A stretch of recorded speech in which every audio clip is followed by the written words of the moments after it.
Hello and welcome to another Sky Sports Fantasy Football Game Week preview. This week we are taking a look at Game Week 35. Obviously there is some midweek games going on this week, so if they're the kind of they're the kind of games that you're looking for, make sure to head over to last week's Game Week preview because that's where we covered that. This video we're going to be looking over the weekend's games coming on Saturday and Sunday. So again, if you're looking for Tuesday, Wednesday, Thursday's games, make sure to head over at the end of this video and watch last week's preview because they are covered more over there. We also have a look at them in this video in terms of fixture gains and stuff, but if you're looking for captains and stuff, that will be on last week's game week preview. But without further ado, let's get into things. We are starting this week with the average remaining transfers, and really not too much to report on there. There's not really been too many changes, as you can see. No changes whatsoever in the top 10 and top 100. A very, very minor change in the top 1000 with only 0.1 transfers being used, and then the top 5000 has one transfer being used. So again, not really too much to go on about there. Doesn't seem to have been much movement last week. Obviously with it being an international break, we don't really expect too many transfers to be used. Obviously this was on Friday that this got published, meaning that all transfers over the weekend aren't counted in there, so it is literally just what transfers were used over the week of no games. So wasn't really expecting any changes there, but that is what we've got. So popular transfers in and out this week, it does seem to be the Liverpool guys that are dominating this table. We'd have Salah, Van Dijk and Nunez at the top of the most transfers in. Kind of making sense as really everyone was just looking for Liverpool players on Sunday. With those kind of moves to make. Salah is way at the top there at 4.82%.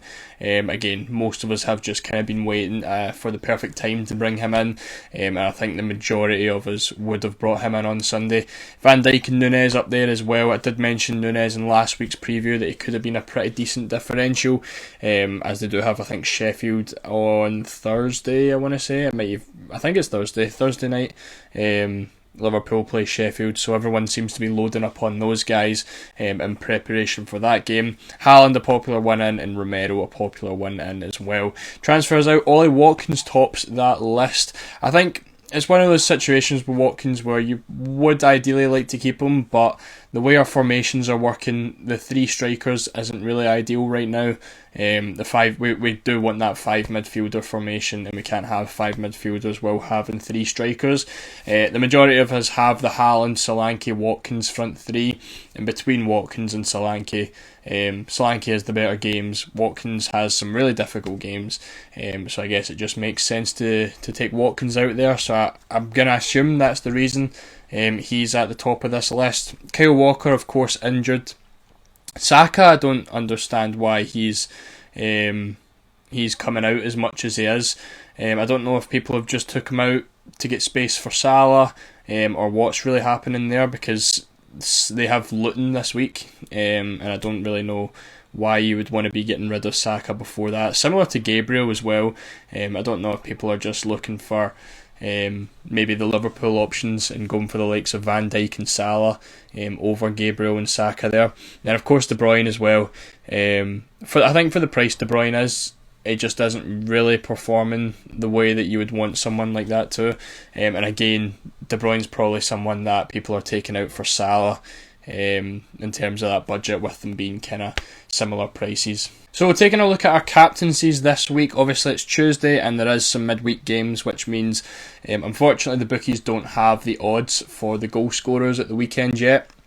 So we do have two question marks in there because we don't actually know the goal scoring odds coming into the weekend. But we are looking at Solanke and Haaland for Saturday's captain. I'm not really seeing too many other options. You could maybe go for Watkins if you've got him.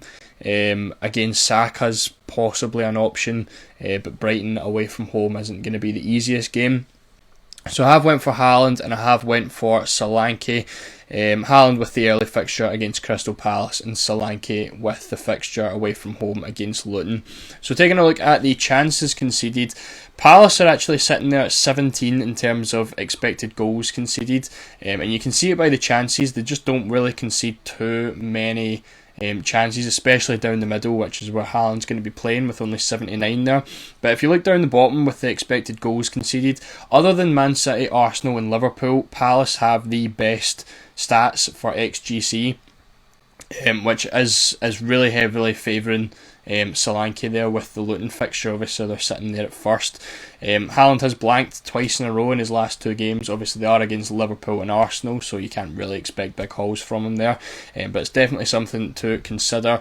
And again, when you look at the conceded chances from Luton, 130 down the middle, definitely looks to favour Solanke on paper here.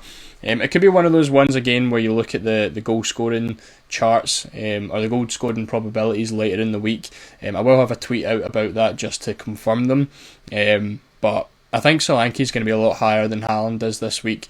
I think with the solid Palace defence, it's definitely a possibility that Solanke could do a lot better than Haaland this week. So for me, I think my Saturday pick here would be Solanke, and I think it's going to be a bit of a differential pick. So I think you take a look at those fixtures, and on paper Haaland just looks like the easy option against Crystal Palace there, but for me I'm definitely leaning towards Solanke here.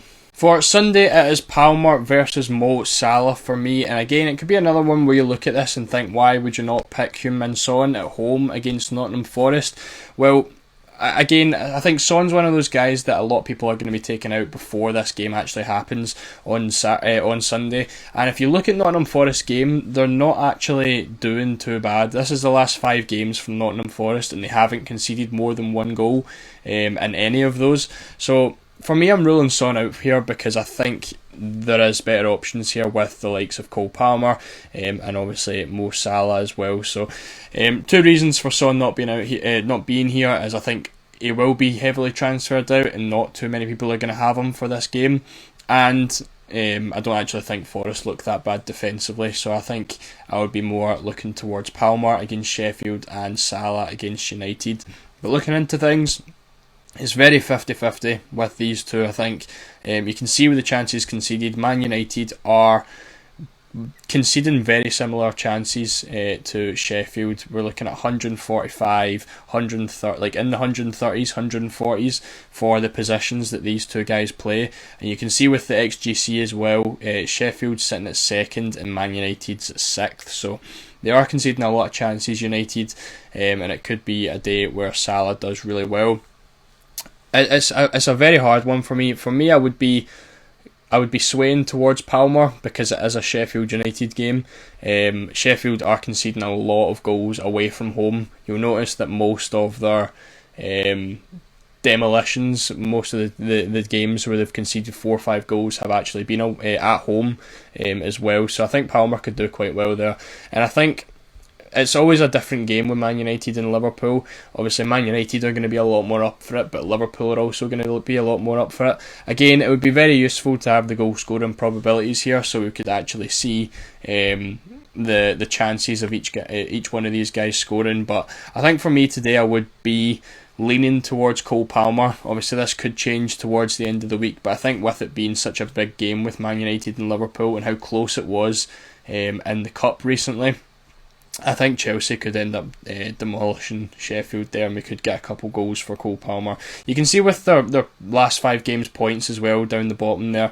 Palmer's been absolutely brilliant. He's had 17 and 13 and 7 in his last 3 games. Obviously Salah's doing really well as well, but for me I think I would be going Cole Palmer. Again, could change later on in the week. Right now my money's on Palmer. So, fixture gains for this week then. There is one thing that we do have to mention. In last week's game week preview, we were talking about the Spurs fixtures having a massive gap. In that gap, they did have this Nottingham Forest game, which was supposed to be played on this Monday, which I have not yet deleted. That game has now been moved back to the Sunday, which means we do have one less single game day to worry about, and even more reason to be taking Spurs players out here because we don't have to worry about that. So this is how it is looking for Spurs over the next couple of weeks, and I do think if you've got the transfers available, I definitely would be looking to get them out after tonight's games. So we can look at that here. Again, I would have liked to consider Isak here because the fixtures look really good. I think it could be a big differential.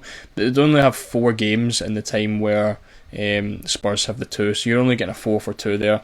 It just doesn't look as worth it than putting in someone like a Liverpool player who have 6 games, or an Arsenal player who have 5 games. So that's where I'd be looking, I think. In terms of like Son and Romero, I'd be looking to try get maybe possibly another Liverpool guy in for this Sheffield. Maybe someone like Son to Nunes could be a good option. And then obviously we'd be moving them back after all these fixtures are done, because once this is done, Spurs, like obviously they're not announced yet, but Spurs are going to have a lot more fixtures than everyone else by the time that comes round, which is why it's so good to have transfers available at this point in the season, just to make use of the gaps in the fixtures. Arsenal also have some really nice games. They've got Luton obviously on Wednesday, Brighton at the weekend, Villa, Wolves. They're not like amazing games. Wolves have a really good defence. Villa are 4th in the league. Chelsea's a big derby game. Brighton are one of the best defences in the league as well, so it could be one of those ones that looks good on paper but then no one actually gets too many points. Villa, 5 games, a couple hard ones in there with City, Arsenal and Chelsea. Bournemouth have 4, probably wouldn't look at the 4. I'd probably be wanting someone with at least 5. Chelsea have 5, and that's 2 single game days in there. Is it 2 single game days? I thought they had 3 single game days. Brighton, Arsenal. Oh no, it's Brighton, Man City. So Chelsea only have 2 single game days. So let's jump back on there and look at the rest of them. So 5 games for Chelsea. Again, pretty difficult games there, aren't they? Apart from Sheffield and Everton. We're going to have Cole Palmer for these singles anyway, so I probably wouldn't look at Chelsea. Palace, I wouldn't want to be looking anywhere there with Man City and Liverpool. Everton, again, probably no one that really stands out there. Fulham, I ignore. I think Liverpool does look like the best option for your Spurs players, and just load up on some Liverpool players, because that's a home game against Sheffield, a home against Palace. 3 away games in there, but they aren't terrible fixtures. West Ham concede a lot of chances. Everton's always a good game with Liverpool, with it being the derby. And Fulham, I think, are about mid kind of table in terms of XGC. So I'd be looking there. If you don't have Van Dijk, we'd probably get him in there. I think Connor Bradley's someone that you could consider. However, I think Trent is due back very, very soon, so we don't know when or what's going to happen with Bradley there. Obviously, he has been very, very good for Liverpool, but is he going to get dropped for Trent? I'm not too sure. Trent's obviously has to play, so is he going to play in midfield with Bradley at right back, or what? Don't really know what's going to happen there, so I personally would avoid Bradley just in case he does lose his spot back to Trent.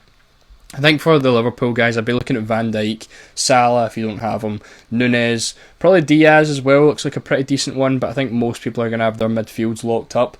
Obviously if you're taking Son out here, Diaz could be an option, as you'll have a midfield spot in there as well. 5 for Luton, I wouldn't look there. Only 4 for City, so even though the fixtures look pretty decent for City, I probably wouldn't look there. But if you wanted to gamble on the 4 games, maybe someone like Foden. United have 5, 2 difficult games against Liverpool and Chelsea though. I think I'd wait until like these games to look at the United guys. Someone like Højlund could be quite good, but I wouldn't be looking at him for a couple of weeks. Sheffield, I would be ignoring. Forest only have 3 games. 5 for Wolves. Maybe look at a Wolves player. The fixtures look decent there. With West Ham, Forest. Arsenal's a tough one. Then they've got 2 home games against Bournemouth and Luton. I do think Liverpool's the standout one there. If you're not going Arsenal, if maybe you don't have Saliba, you could maybe go there. But I'd be looking mainly at these guys that we've just mentioned for Liverpool in terms of Spurs replacements. Short term, I'm not so sure what's going on here. Short term wise, in terms of fixture gains, again West Ham in there. A chance to get Bowen out there for some 3-for-1s. City, United with 3-for-1s. Again, wouldn't really look at United, but City's an interesting one. Brighton possibly, if you don't have someone like Van Heck, it could be a good one. Other than that, maybe Tony against Sheffield. It could be an option there as well. I think City's probably the best one here. Bowen to Foden could be a good move. Other than that, not really too much going on. Palace with only one, Fulham with only one, Everton with only one. I don't think anyone really owns too many players from there. And then Thursday's games, we have Liverpool with some nice fixtures here with Sheffield and the Palace game as well. But I don't actually see anyone with one fixture. Everton seems to be the only one there. And again, I don't think anyone's really got any Everton players going on. So that's for this midweek. In terms of Saturday's games, we'll see what's going on with these. I guess we could go there. Seems decent. Arsenal, 3 fixtures. Anyone with one fixture in there? No one has one fixture in there, so not really too many fixture gains on Saturday. And then Sunday, we could probably look there, I guess. Liverpool with 3 in there, 3 for 1 over City, but that one's Luton, so I wouldn't be taking that out. Newcastle with 1, I suppose a 3 for 1 with Newcastle and Liverpool. Difficult game against Spurs. I suppose if you already own Isak, you could get rid of him there. There's a big gap there for Newcastle. Obviously they are plagued with injuries right now, so I don't know how many Newcastle players people really have, but only one fixture in this bit here. Chelsea have 3, Arsenal have 3, Liverpool obviously have 3, and that's probably about it in terms of notable ones. So if you're holding a Newcastle guy, Sunday could be the move to take them out. Other than that, doesn't really seem to be anything too much going on. I think the big thing is the Spurs players here, that people are going to be looking to get them out, and I think I'd be going Liverpool there. In terms of the captains, actually, I want to take another look at these, because obviously the Spurs and Forest fixtures moved after today. After today, with Son as your captain, you're not going to need them as another captaincy again up until the end of April, which is obviously when the fixtures are out till. But you can see here, Son's only in here once for captains. Obviously, if you wanted to go for him for Forest, we just kind of went over that. I do think Palmer or Salah is the better option. I do have Haaland in here. I would change that to Solanke, to be honest, which would give him 3. I think just looking at the captaincy stats that we just did, Solanke looks like the better captain, so we'll move that on. Gives Haaland 3, Salah 3, Saka 3, Palmer 2, Højlund 2 right at the end of the month, Son 1 tonight, and Solanke 1 at the weekend. So I think I would definitely be looking to move Son out after tonight, and I'd be looking at a Liverpool player instead there. So here's how I'm looking heading into the weekend. We did take Watkins out for Salah and captained him. Again, I imagine it was a very popular transfer over the weekend. But again, quite happy with this team right now. Neto's going to stay in goals for another few games. We'll get Luton and we'll get Palace out of him before really considering to take him out. I think my move this week is going to be Son out for... I'm really tempted by Nunez. I think Nunez could be the move for me. And then Romero would come out. I'd need to go for another defender. Do I want another Liverpool defender? I don't really know who is actually available, because Robertson's injured. Don't know how bad that injury is. I don't know if I've actually got the money available to do that. But Son would be coming out. I think I maybe would go Nunez, to be honest, for a couple of weeks, and then head back to Son after those fixtures. If Romero's going to come out, we're looking at another defender. Maybe even Saliba, and rather than get the extra fixture out of Liverpool, just have Saliba in there. Get that Luton fixture out of him, because that's basically going to be a guaranteed clean sheet, isn't it? I don't really want to miss out on that. I could have a team looking like that, which looks absolutely brilliant to me. And there's not really too many other players I feel like I'd be missing. And then a couple of weeks down the line, Nunez comes back out, Son comes back in, which is right there. And then I would like to get Solanke out after probably these two fixtures, get him back out from the Man United game. Who would come in? I guess ideally Romero, but I don't think they've got their fixtures back by the time that comes round. But stick him in for now. that is a great team to me. I think that's what I'd really like to have in the upcoming weeks, as long as obviously the fixtures play that out quite nicely. But yeah, not really too much to go off of. Still 16 transfers remaining. We'll get them used up eventually, but for right now, it's going to be Son, it's going to be Romero, and then a week or two down the line we'll look at Solanke and Neto coming out. But that is going to be it for this video. If you enjoyed, make sure to leave a like. Again, last week's Game Week preview will be linked about the screen in a couple of seconds, and make sure to go over there if you want to look for the previews for tonight's games, Wednesday's game and Thursday's games. So once again, thank you so much for watching, and I'll see you all in the next video.